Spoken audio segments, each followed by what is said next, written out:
Hello नमस्कार दोस्तों, स्वागत है आप सबका एक बार फिर से। मैं आपका अपना दोस्त आशीष दीक्षित। क्या हाल चाल है? बढ़िया। आज सभी लोगों को भैया दूज की हार्दिक शुभकामनाएं। एक पौराणिक कथा है, आज भैया दूज मनाया जा रहा है। तो क्यों मनाया जा रहा है उसके पीछे की एक कहानी है, मैं आपको बताना चाहूँगा।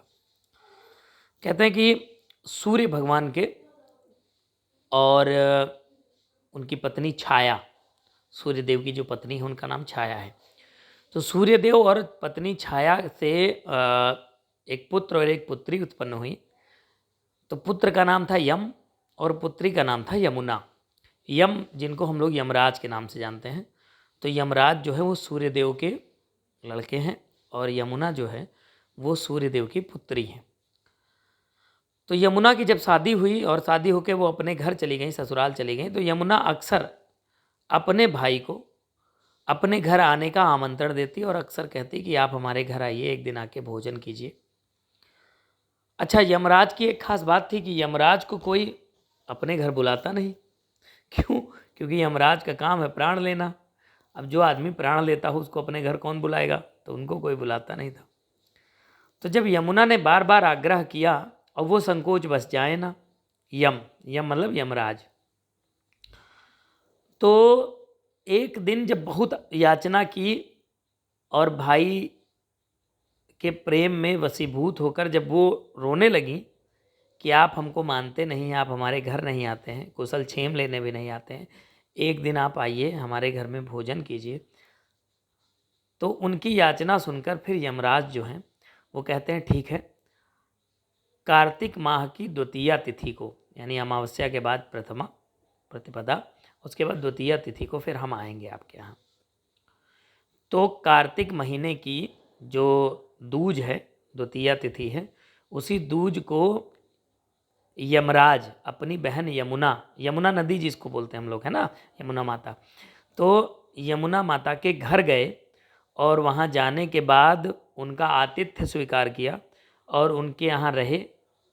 और उन्होंने उस दिन इनको जो है मीठा खिलाकर भोग लगाया और इनके माथे पर स्वागत में तिलक लगाया, जिसको हम लोग जो है, ये देखो मेरे यहाँ पे लगा हुआ है, पीला पीला येलो कलर का है ना, टीका लगा। तो टीका किया और टीका करने के उपरांत फिर जो है खाने के लिए कहा कि खाना भोजन करके तब जाना।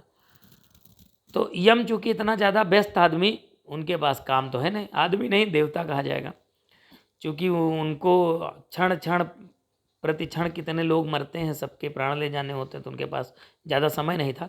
तो उन्होंने कहा कि हम आपके आतिथ्य भाव से बहुत प्रसन्न हैं, आप वरदान मांगो यमुना जी कि आप क्या चाहती हैं।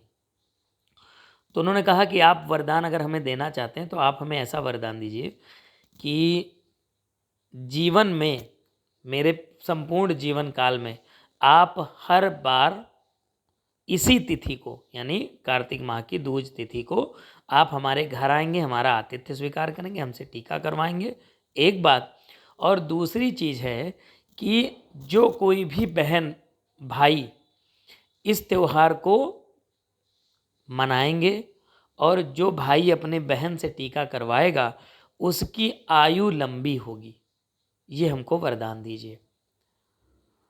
तो ये वरदान देकर यमराज जी जो थे वो प्रस्थान किए और उन्होंने तथास्तु कह दिया।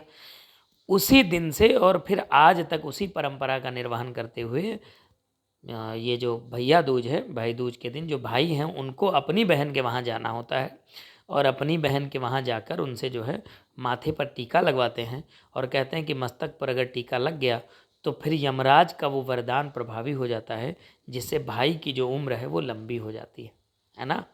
हमारे यहाँ की जो परंपरा है, सनातन परंपरा, उसकी एक पौराणिक कथा है। जैसे रक्षाबंधन में बहनें भाई के यहाँ जाती हैं, वैसे ही भैया दूज में भाइयों को बहनों के यहाँ आना चाहिए, है ना। कहानी अच्छी लगी है तो कमेंट में बताना। जय हिंद।